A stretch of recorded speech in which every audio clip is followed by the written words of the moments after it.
सगळे सहभागी झालेले आहेत. काय काळाचा महिमा आहे का एवढ्या वर्षात? याला काळाचा महिमा म्हणत नाही.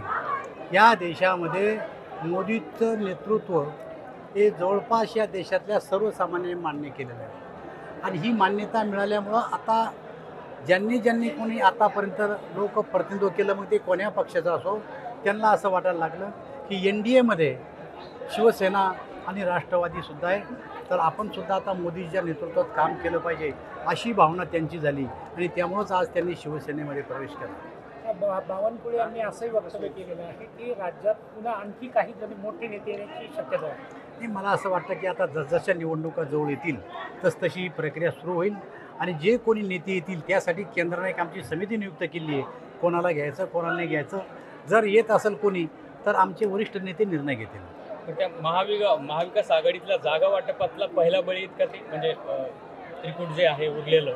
हे बघा, महाविकास आघाडीमध्ये अनेक नेते असे आहेत की जे स्वतःला असुरक्षित समजतात, कारण त्या पक्षामध्ये नेतृत्वच उरलं नाही आणि शेवटी देशाचं राज्याचं नेतृत्व जर करायचं असेल तर त्या पक्षाचं नेतृत्व हे मजबूत असावं लागतं. कदाचित त्या लोकांना असं वाटतं की आपल्या नेतृत्वात दम नाही आहे पुढची सत्ता आणण्याची. सत्ता आणली तर लोकांची सेवा करता येईल, तर सत्ताची येत नसेल तर यांच्यात राहून फायदा काय? आणि म्हणून पक्षांतराची प्रक्रिया सुरू झालेली आहे. आता मग नेहमी एक आरोप कसा होतो की काही सरकारी एजन्सीच्या भीतीनं दाखवून ते पक्ष प्रवेश करून घेतली जातात, जसं की आज नाना पटोलेंनी तेच म्हटलेलं आहे. नाना पटोले माग कोणती ईडी लागली होती? नाना पटोले माग कोणतं CBI लागलं होतं? नाना पटोले जर असं म्हणत असतील तर नाना पटोलेंनी सांगा की माझ्या मागे ईडी लागली होती, माझ्या मागे CBI लागली होती. कुठलंही काहीही न लागता नाना पटोलेंनी पक्षांतर कसं केलं?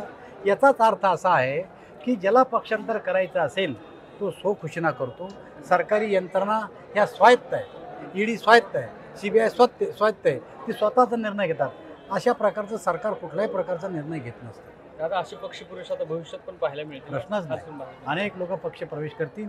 भारतीय जनता पार्टीत, कोणी राष्ट्रवादीमध्ये, कोणी शिवसेनेमध्ये येतील आणि मोदीच्या नेतृत्वात काम करतील. तुम्हाला बी करत असतील कोणी संपर्क? तुम्हालाही संपर्क करतात? बघू पुढं काय होतं.